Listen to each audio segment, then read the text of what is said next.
Hey, what is going on, guys? It's ChaosRx here, and welcome to episode number 7 of the Road to 10 Prestige level 55 here on Call of Duty Infinite Warfare. In today's video, I'm going to be bringing you guys the progress in the 6th Prestige of this series, so let's get straight into it. So we've got two classes today to talk about. The first one here is with the NV4 Church Mouse. Now you are seeing gameplay with this class in the background here. On it, we've currently got Suppressor, ELO, Quick Draw and Stock, quite self-explanatory. If you're not a huge fan of stock, you could take that off. I'm not a huge fan of stock, as he is, so you know, it depends. It's your personal preference. If you like it, take it, use it. If you don't, take it off. The Church Mouse, what that does give you is dead silence while using the extra ability. So while you're warring, while you're jumping, I also think while you're sliding. That's quite good. It doesn't sound like it'd be too useful, but the thrusters are quite loud, and the only way to block them is by running dead silence. And you know, if a good player is in an enemy team, he will be able to hear, you know, jumping around and all that. So this variant is quite useful actually. Also comes with Sharpshooter, which in my opinion is the best secondary perk. All it does is extend the damage range. You know, you can never complain about that. It's a very good secondary perk. Speaking of perks, we then run Ghost, R-Line and Hardwire. I've explained these hundreds of times before in the previous episodes. I'm not going to keep repeating myself. They're there. If you want to learn about them, go watch the other videos. And then the Personal Radar. Again, I've explained that before. A very good tactical, probably the best tactical in this game. And then for the second class, we've got the Mauler Rampart. Now what this comes with is Fortified, which grants flat jacket while crouched, prone or sliding. That's quite useful, to be honest. Again, it doesn't sound like it will be too useful.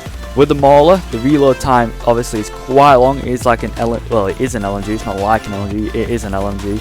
So the reload speed is very long. So you know, while you're reloading, if you crouch or prone, you know, you're going to be protected from grenades. The cluster grenade especially, very annoying. And also another great thing about this is if you slide past the what they call the trip mines in this game, they will still set off, but you know, obviously because of the perk you will get flat jacket and you will be protected from those trip mines. So it's a very good variant which I enjoy using. The Mauler itself is a very good gun, not quite a Titan, but still a very useful weapon. The perks remain the same: Ghost, Hardline and Tap Resist. And again, the tacticals does remain the same. Personal Radar, ignore the bubble shield which was on there. That is only on there because we were going for a Dark Ops challenges. And so yeah, those are the only two classes we've got to talk about today. I'm not going to keep repeating the other classes. Of course, the K-Bar and the Titan and the M2187 still being used, but I'm not going to keep showing you those classes. If you want to see those classes, you know, episode 1 to 3 has a lot of detail when it comes to classes. But getting into stats then, because I know a lot of you care about these. For kills, we've now broke the 30,000 mark.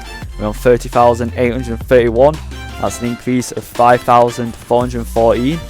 The KD has actually dropped though, 3.59 it sits now. That's decreased by 0.02. So not decreased by much, but obviously it has decreased. But you know, you can't really complain with a 3.59 KD still. Well, some people in this game will complain about that, but still. For the wins, we've not yet got to 1,961. That's increased by 159. And the win-loss, just like KD, has actually dropped again by quite a bit. It's a 3.06, which is still very good. You know, it's still miles ahead of any win-loss I've ever had. And that is there, but that has actually decreased by 0.15, which you know is quite a big decrease.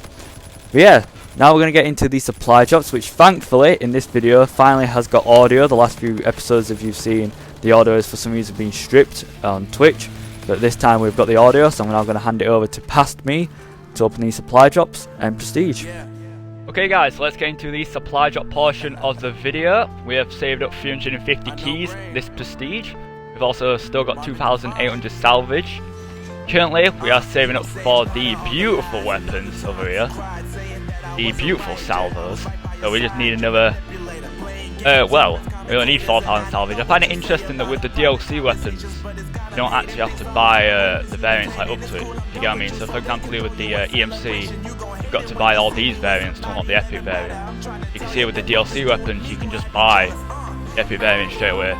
So as soon as the M2187 is a DLC weapon, as soon as we get 4,000 salvage, we'll be unlocking the salvo and winning lobbies.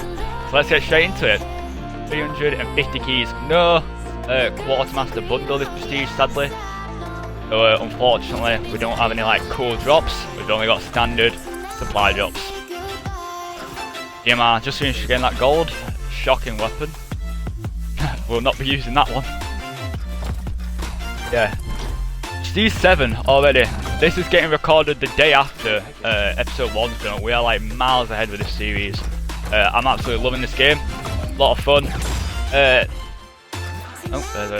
You always get the best camos like the launchers or the knife, I swear, like they just give you the best looking camos for weapons you never use.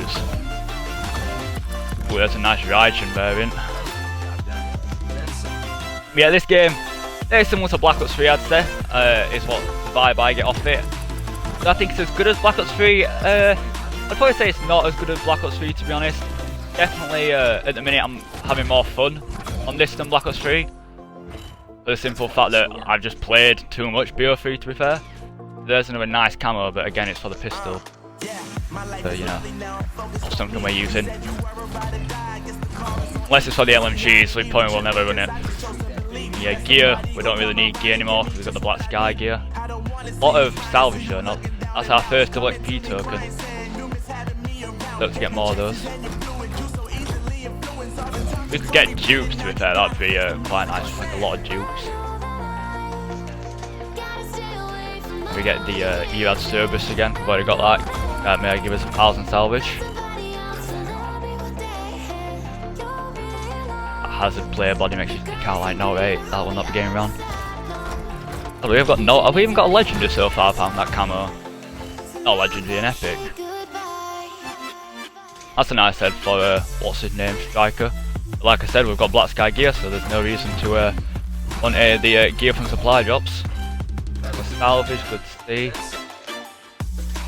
And that's it, that's literally it, we got absolutely nothing. Again. Supply drops, I swear like in these games, like the higher level you get, the worse your odds getting the supply drops. Like when we first started, like episodes like 1 to 4, we were getting like legendary weapons like every like opening. Nowadays, we're lucky to see an epic camo. That's kind of supply drops nowadays. But let's go ahead and prestige to prestige 7. And prestige. Then we've got to do the countdown like it's New Year's Eve for some reason. Wait for this.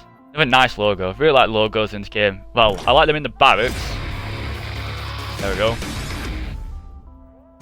E7. I really like how it looks there, but it just looks so tiny there. Like, why? Well, guys, that has been episode number 7 of the Road to 10 Prestige. If you are enjoying this series, make sure to leave a like, subscribe.